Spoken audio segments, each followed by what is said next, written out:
first solution is that the good of the whole is more important than the good of the individual, and my position is affirmative. I believe that doing something to help many individuals is much more important than doing something to help only yourself. Even if you have to sacrifice something, if you can help everyone else, it would be worth the sacrifice. My first reason is that if a leader only cares about themselves and doesn't care for the people who lead, the entire system will suffer because the leader is caring more about the individual than the whole.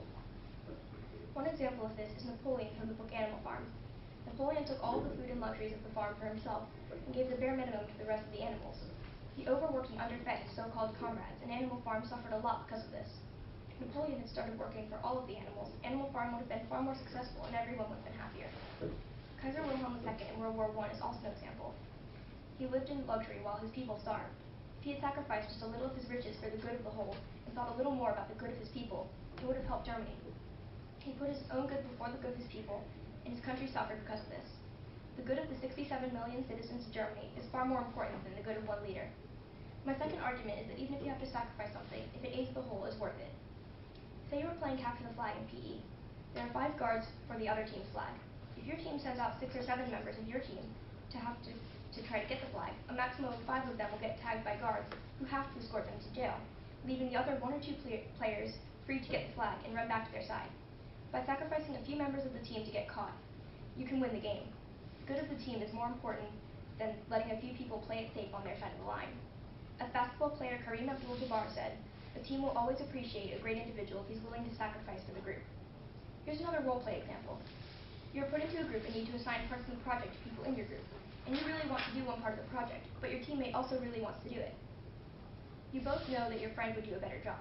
Even if you really wanted to do it, then they would get a better grade for your group, so you should let them do it, because the good of the whole group is more important than your own individual happiness with your role. My opponent may argue that if everyone only looks out for themselves, the whole will benefit. However, if everyone works together for the good of everyone, the whole will benefit more than if everyone is only looking out for themselves. What if you're only looking out for yourself and hurting someone else would aid you? Or what if you saw someone else being hurt, but helping them wouldn't benefit you? Working for the good of the whole would help more people than only looking out for yourself. I firmly believe that the good of the whole far outweighs the good of the individual. And anyway, when the whole benefits, all the individuals that are a part of the whole benefit as well. In fact, they may even benefit more than if they had tried to take everything only for themselves, as they will have no competition from the people that they would have made suffer. The individuals are a part of the whole. When the whole benefits, all individuals benefit. Therefore, the good of all individuals is more important than the good of one individual. Thank you. I now stand ready for cross-examination. Mary Kate, you have 2 minutes to begin sharing, and there's 2 minutes here. Do you think that individuals should have equal opportunities for a society to be healthy? Yes. Do you believe that people should always have equal results or profits, no matter the amount or quality of work they provide? I think if people are lazy and don't work for what they want, then maybe they shouldn't benefit quite as much, but for the most part, I do think that people should help each other to get equal results, yes. So you believe that competition improves our society and benefits goods and services? Not necessarily. Go ahead. In some situations, then competition could be helpful for everyone to try to reach their goals, and especially if you're like competing to help everyone. But in some situations, like working together to help everyone else would be far more beneficial to everyone. But where does the incentive for growth come from? If there's no value in what you're working for, don't you think that individuals wouldn't be able to fully embrace their talents when people are smothering them fighting for equality? Do you think that individual rights and freedoms are necessary? I do think that individual rights and freedoms are necessary, but I think that your individual rights and freedoms, you should use your talents, your individual talents, to help everyone, not just yourself. But do you think that every time they redistribute something for the good of the whole to make things more equal, how do you preserve the freedoms of the individual then? And might I ask, who decides what's being spread out and what's being taken away? Who decides what's good for the whole? The personal individual would decide what they would want to do and how they would prefer to use their talents. Do you trust them to make decisions for you? You would make decisions for yourself. Every individual decides for themselves if they would rather benefit only themselves or if they would rather benefit everyone. I don't think that everyone would decide personally to benefit the whole, but I think that it's the better thing to do. So what I'm Mary Kate, you have 3 minutes for opening statement, and there's 3 minutes speaking time.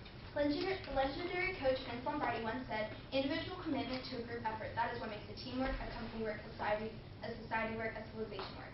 I'm in negation to the topic, the good of the whole is more important than the good of the individual. Throughout history and even in modern day, the good of the individual is what keeps society in order and helps it to prosper. Without individual rights and freedoms, there is no growth. I'm trying to prove that the overall good of the individual is what leads to the good of the whole. My first point, the Industrial Revolution, would have never developed without the hunger or incentive to improve or prosper. It allowed people to develop goods and services and employed many without jobs. An example that can be found in modern day is group projects versus individual projects. While group projects can be rewarding, if you let people shine in their own talents and abilities instead of trying to smother them, it better benefits everyone. Another example is in an American classroom setting. Let us pretend that each student would never receive a grade for their work, application, or participation.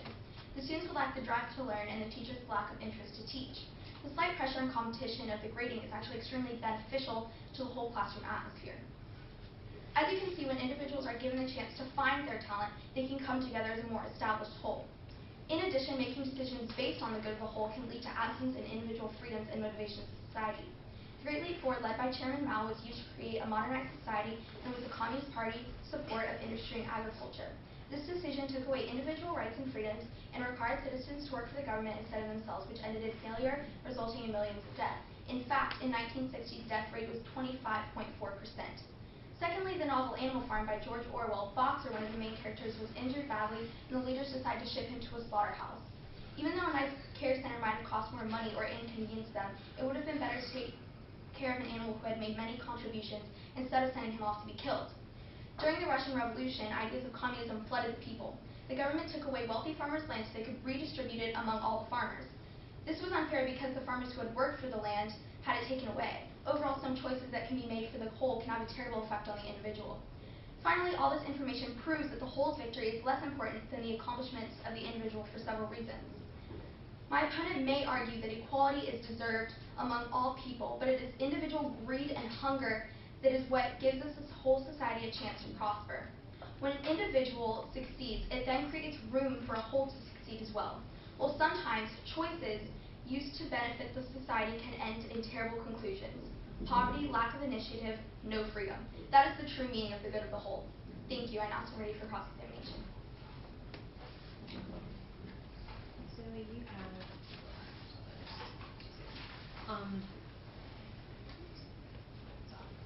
you have 2 minutes to cross-examine Mary Kate, and it's 2 minutes. You agree that people should help each other, right? I believe that people should be able to use their own talents, utilize their own talents to benefit people, yes. So, would you agree that helping everyone, yourself included, is a better thing to do than to only work for yourself? I think that in many situations, especially in society, there are winners and losers.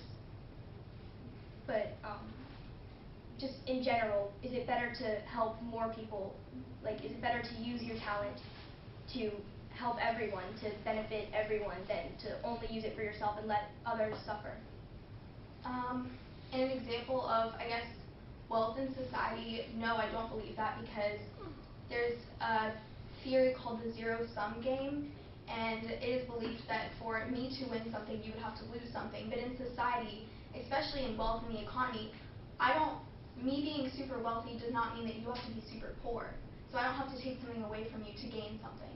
So I don't think that me utilizing my talents, I would have to benefit everyone when I could benefit myself. And you could benefit yourself. It doesn't have to go to a strict whole of people. But so say you were super wealthy and I was not. Say I was like very poor. I was like in poverty. Would it be better to like donate some of your money to a charity or something? Wouldn't it be much better than to only use it for personal gain?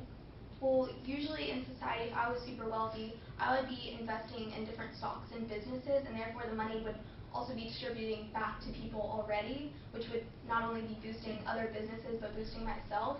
And also, especially in America, since we have such a needy economy, it gives us a better, gives us more room to be more humane to people in poverty. You each have 1 minute to start for your closing statement. You're welcome to use the table behind you.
Time's up. To return to your podiums, please. Zoe, we'll begin with your closing statement. And so you will have 1 minute, and that time is over. I believe that the good of the whole is more important than the good of the individual for many reasons, the most important of which being that if you benefit the whole, you benefit all individuals, including yourself. A whole is a group composed of many individuals. Doing something to help one individual is nowhere near as important as doing something to help many individuals. My opponent argued that if everyone is equal, then people are smothering others' individual talents and not allowing them to shine. But that is not what I believe equality to be. I think that if everyone is allowed to use their individual talents and everyone builds up themselves as well as everyone else around them and sort of helps everyone and uses their strengths to help everyone and allowing everyone, including themselves, to use their own individual strength, then that is a much better society. And as Spock from Star Trek said, logic clearly dictates that the needs of the many outweigh the needs of the few. There's also a moral theory known as utilitarianism, which states that each individual should work towards the greater good for the greatest number. You can use your logic or you can go by your morals. They both take you to the same conclusion. The good of the whole is more important than the good of the individual. Thank you.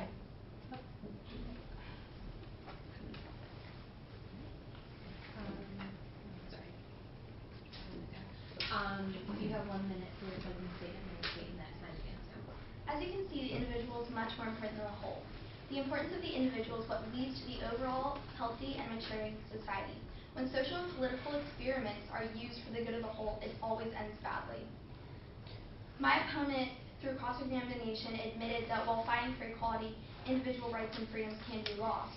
She also admitted that by relying on individuals to make decisions for the whole, therefore the individual must be more important. Also, in her opening statement, she talked about the sacrifice for the good of the whole, but just because some individuals are wealthy does not mean it is at the expense of the whole. Don't you all want to live in a place where you are free to improve and express your talents, where there is a group of people who are all unique? Isn't that what you want for others as well as yourself, the natural rights of human beings? Thank you. please.